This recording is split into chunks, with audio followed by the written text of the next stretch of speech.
दोस्तों, इच्छा और जिज्ञासा दो ऐसी चीजें हैं जो कभी खत्म होने का नाम ही नहीं लेती। हम जितना अंतरिक्ष के बारे में जानते जा रहे हैं, हमारी जानने की जिज्ञासा और ज्यादा बढ़ती जा रही है। वैसे क्या आप जानते हैं कि एक समय प्लूटो यानी यम हमारे सोलर सिस्टम का 9वां ग्रह हुआ करता था, लेकिन अब वो प्लेनेट नहीं है। पर आखिर क्यों और कैसी है प्लूटो और उसके पार की दुनिया? आइए इन रहस्यों को एक एक करके विस्तार से जानते हैं। साथियों, 19 जनवरी 2006 को अमेरिकन स्पेस एजेंसी नासा ने न्यू होराइजन्स नाम का एक यान छोड़ा। यह यान 9 साल की एक लंबी रेस के बाद 14 जुलाई 2015 को 14 किलोमीटर प्रति सेकंड की गति से आगे बढ़ता हुआ प्लूटो पर कई ऐसे बड़े बड़े बर्फ के मैदान और उबड़ खाबड़ घाटियों का मंजर दिखा रहा था, जिसके बारे में वैज्ञानिकों ने कभी सपने में भी नहीं सोचा था।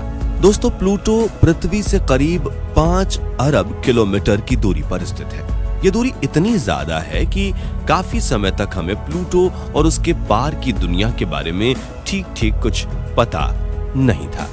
जब वैज्ञानिकों ने आसपास के प्लैनेट्स पर सैटेलाइट्स भेजकर उनका अध्ययन करना शुरू किया, तो उनके मन में प्लूटो को लेकर भी जिज्ञासा हुई और उन्होंने प्लूटो और उसके पार की दुनिया के बारे में पता लगाने के लिए एक मिशन भेजने का प्लान किया।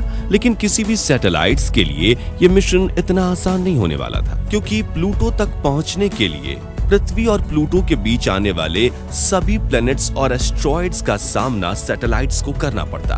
काफी कोशिशों के बाद आखिरकार 19 जनवरी 2006 को नासा ने न्यू होराइजन्स नाम का एक मिशन शुरू किया। न्यू होराइजन्स को प्लूटो और क्यूपर बेल्ट के बारे में अधिक जानकारी देने के लिए लॉन्च किया गया था। 9 साल के लंबे सफर के बाद इसने 4 जनवरी 2015 को प्लूटो से जुड़ी जानकारियां पृथ्वी पर भेजना शुरू किया था। न्यू होराइजन्स ने 20 करोड़ 30 लाख किलोमीटर की दूरी से ही प्लूटो का अध्ययन करना शुरू कर दिया था। इसने प्लूटो और उसके मून चारोन की फोटो भी खींची थी। हालांकि ये फोटो काफी दूर से खींची गई थी, जिस कारण ये धुंधली थी। लेकिन इस ब्लैक एंड व्हाइट फोटो में प्लूटो अपने मून चारोन की तुलना में काफी छोटे आकार का लग रहा था। जैसे जैसे न्यू होराइजन्स प्लूटो की तरफ बढ़ता गया, उसके द्वारा भेजी जाने वाली तस्वीरें भी साफ होती गईं।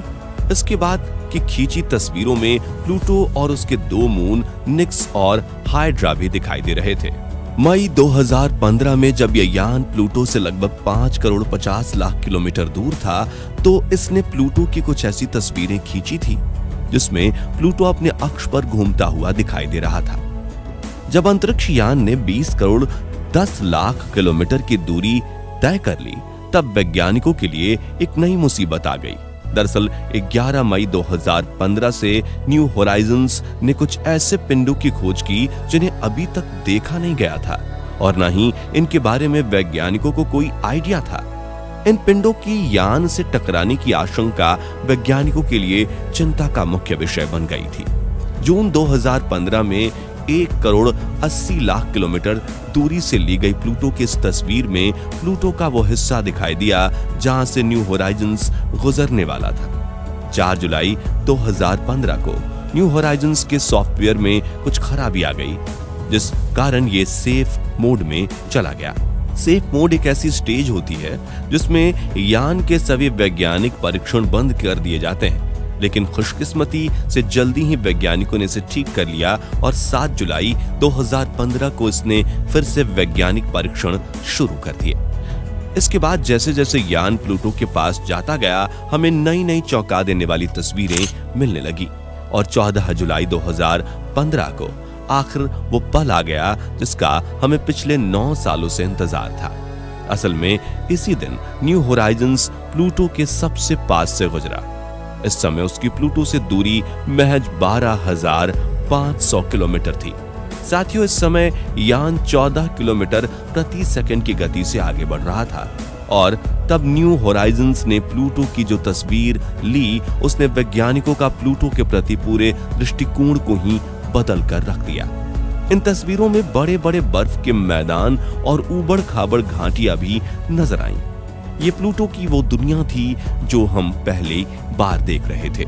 इस तरह न्यू होराइजन्स ने सफलता के साथ अपने मिशन को पूरा कर लिया, लेकिन चूंकि अभी इसमें बहुत सारा फ्यूल बाकी था तो वैज्ञानिकों ने इसके मिशन को थोड़ा और आगे तक ले जाने का निर्णय लिया। अब इसे प्लूटो से भी आगे क्यूपर बेल्ट में स्थित एक अंतरिक्ष पिंड अल्टीमा थ्यूले के पास जाकर उससे जुड़ी हुई जानकारियों को इकट्ठा करना था। अल्टीमा थ्यूले हमारे लिए एक छोटी अंधेरों से भरी एक बिल्कुल अनजान चीज थी। इसके पहले नासा ऐसी किसी भी चीज के पास नहीं गया था जिसके बारे में कुछ पता ही ना हो। आप इसका अंदाजा इसी बात से लगा सकते हैं कि इससे पहले वैज्ञानिकों के पास अल्टीमा थ्यूले की आकृति और आकार को लेकर कोई भी जानकारी नहीं थी। ऐसे में न्यू होराइजन्स के लिए इस अंधेरे भरे अंतरिक्ष के अंदर अल्टीमा थ्यूले को ढूंढना भी एक चुनौती भरा काम था। न्यू होराइजन्स इन तमाम चुनौतियों का सामना करते हुए 1 जनवरी 2019 को अल्टीमा थ्यूले के पास से होकर गुजरा। इस समय इसकी अल्टीमा थ्यूले से दूरी महज 3500 किलोमीटर की थी। गुजरते समय न्यू होराइजन्स ने अल्टीमा थ्यूले की कई तस्वीरें लीं और इन तस्वीरों ने अंतरिक्ष से जुड़े कई जटिल रहस्यों से पर्दा हटा दिया। साथियों, खुशकिस्मती से 13 साल की लंबी अंतरिक्ष यात्रा के बाद न्यू होराइजन्स एकदम सही सलामत था और अभी इसके अंदर पर्याप्त मात्रा में फ्यूल भी बचा हुआ था। वैज्ञानिकों ने अंदाजा लगाया कि इस बचे हुए फ्यूल के साथ न्यू होराइजन्स आने वाले 10 सालों तक आसानी से काम कर सकता है और क्यूपर बेल्ट के और कई रहस्यों से पर्दा उठा सकता है।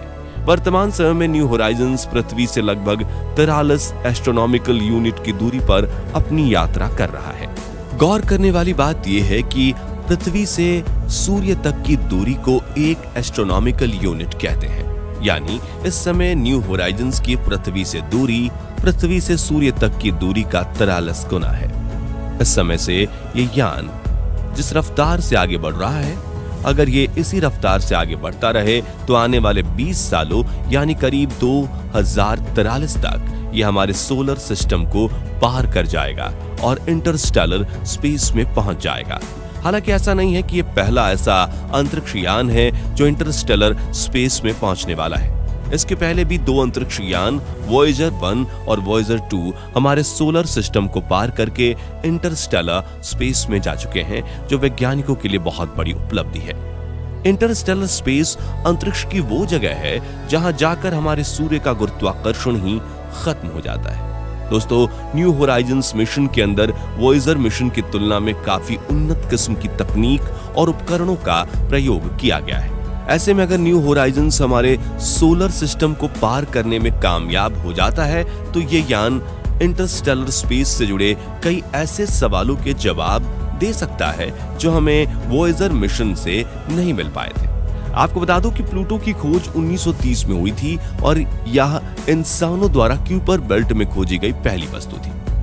इसे उस समय 9वां प्लेनेट तो बना लिया गया था, लेकिन दूरी ज्यादा होने के कारण यह हमेशा हमारे लिए एक अजीब वस्तु था। प्लूटो सोलर सिस्टम के बाकी प्लैनेट्स की तुलना में काफी छोटा है। इसका मास पृथ्वी के चंद्रमा के मास का कुल 1/6 है, जबकि इसका वॉल्यूम हमारे चंद्रमा का 1/3 ही है। प्लूटो अपने ऑर्बिट में कभी कभी नेपट्यून के बहुत पास आ जाता है तो कभी दूर चला जाता है। इसी कारण प्लूटो की सूर्य से दूरी लगभग 4.5 से 7.3 अरब किलोमीटर तक होती है और सूर्य के प्रकाश को यहाँ पहुँचने में लगभग 5.5 घंटे लगते हैं। प्लूटो के पास कुल 5 चंद्रमा हैं, जिनके नाम चारोन, स्टाइक्स, निक्स, कैरबेरोस और हाइड्रा है।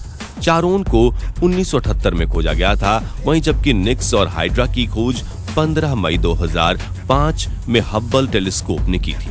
दोस्तों, हमारे सोलर सिस्टम में अब 8 प्लैनेट्स हैं जो लगातार सूर्य के चारों ओर चक्कर लगा रहे हैं। लेकिन प्लूटो या यम हमारे सोलर सिस्टम में एक ऐसा आकाशीय पिंड है जो सूर्य का चक्कर तो लगा रहा है, लेकिन हमने उसके प्लैनेट के दर्जे को अब खत्म कर दिया है। आपने बिल्कुल सही समझा। वर्ष 2006 से पहले प्लूटो हमारे सोलर सिस्टम का 9वां प्लैनेट था, लेकिन 2006 में हुई अंतर्राष्ट्रीय खगोलीय संघ की बैठक में प्लूटो से प्लैनेट्स का दर्जा छीन लिया गया। उसे बौने ग्रह यानी कि डॉर्फ प्लैनेट की श्रेणी में शामिल कर दिया गया था। इसका कारण ये था कि प्लूटो ने अपने आसपास के क्षेत्र को साफ नहीं किया हुआ था, जो एक प्लैनेट होने के लिए जरूरी कंडीशन होती है। तो दोस्तों, ये थे प्लूटो और उसके पार की दुनिया के कुछ अनसुलझे रहस्य और अनसुने भी।